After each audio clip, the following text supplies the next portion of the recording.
What's going on, guys?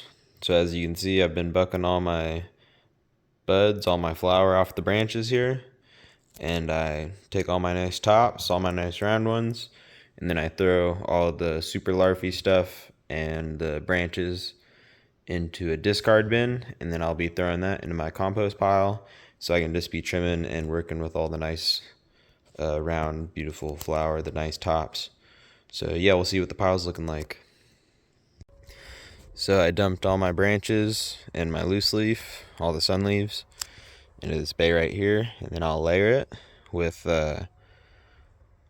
horse manure, and some of that's been breaking down already, and some of it's still fresh, and then I'll want to layer that with straw from the chicken coop right here, so it has chicken poo in it, and some duck poo, and then I'll layer it with the straw, the manure, and then some leaf mulch.